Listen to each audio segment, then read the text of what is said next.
தமிழ்நாடு சட்டமன்ற தேர்தலை முன்னிட்டு 297 வாக்குறுதிகள் அடங்கிய தேர்தல் அறிக்கையை வெளியிட்ட அதிமுக பொதுச் செயலாளர் எடப்பாடி பழனிசாமி ரேஷன் அட்டைதாரர்களுக்கு குளிர்சாதன பெட்டி, வேலையில்லா பட்டதாரிகளுக்கு 2000 ரூபாய் உள்ளிட்ட அறிவிப்புகளை வெளியிட்டார். தமிழ்நாடு சட்டமன்ற தேர்தலை முன்னிட்டு ஏற்கனவே 3 கட்டங்களாக அதிமுக பொதுச் செயலாளர் எடப்பாடி பழனிசாமி தேர்தல் வாக்குறுதிகளை வெளியிட்டார். தமிழ்நாட்டின் அனைத்து குடும்பங்களுக்கும் 10,000 ரூபாய் உதவித்தொகை, மகளிருக்கு மாதந்தோறும் 2,000 ரூபாய் உதவித்தொகை, நகர பேருந்துகளில் ஆண்களுக்கும் கட்டணமில்லா பேருந்து பயணம், கல்விக் கடன் ரத்து உள்ளிட்ட 16 அறிவிப்புகளை வெளியிட்டார். இந்நிலையில் சென்னை ராயப்பேட்டையில் உள்ள அதிமுக தலைமையகத்தில் செய்தியாளர்களை சந்தித்த எடப்பாடி பழனிசாமி 297 வாக்குறுதிகளை கொண்ட சட்டமன்ற தேர்தலுக்கான அதிமுக தேர்தல் அறிக்கையை வெளியிட்டார். அதில் அதிமுக ஆட்சி அமைந்தால் ரேஷன் அட்டைதாரர்களுக்கு ஃப்ரிட்ஜ் வழங்கப்படும் என்றார். இல்லத்தரசின் பணிச்சுமையை குறைக்க அரிசி குடும்ப அட்டைதாரருக்கு குளிர்பதன பெட்டி ஃப்ரிட்ஜ் விலையில்லாமல் வழங்கப்படும்.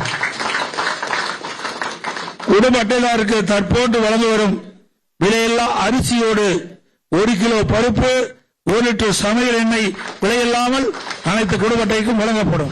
வேலையில்லா பட்டதாரிகளுக்கு 2000 ரூபாய் உதவித்தொகை, அரிசி குடும்ப அட்டைதாரர்களுக்கு 1 கிலோ பருப்பு, சமையல் எண்ணெய் இலவசம், மதுக்கடைகள் படிப்படியாக மூடப்படும், இளைஞர்கள் தொழில் தொடங்க 25 லட்சம் ரூபாய் கடன், வேலை வாய்ப்பில் தமிழர்களுக்கு முன்னுரிமை உள்ளிட்ட அறிவிப்புகளை இபிஎஸ் வெளியிட்டார். அரசு பள்ளியில் படிக்கின்ற மாணவர்கள் பெரும்பாலும் ஏழை குடும்பத்தைச் சேர்ந்தவர்கள், அதோடு நடுத்தர குடும்பத்தைச் சேர்ந்தவர்கள். அவருடைய கனவு, அந்த மாணவருடைய கனவு எப்படியாவது மருத்துவர் ஆக வேண்டும். இந்த 7.5% உள் இடஒதுக்கீட்டில் இடம் கிடைச்சி இன்றைக்கு மருத்துவக் கல்வி கிடைச்சிருக்குது. அதை சற்று 2.5% உயர்த்தி இருக்கிறார். அதிமுகவின் தேர்தல் வாக்குறுதிகளில் அரசு பள்ளி மாணவருக்கான மருத்துவ இட ஒதுக்கீடு 10% உயர்த்தப்படும். மாநிலங்களுக்கான மத்திய நிதி பகிர்வை உயர்த்தி வழங்க வலியுறுத்தப்படும். மீனவர்கள் உயிரிழந்தால் குடும்பத்தினருக்கு 25 லட்சம் ரூபாய் இழப்பீடு உள்ளிட்டவை இடம்பெற்றுள்ளன.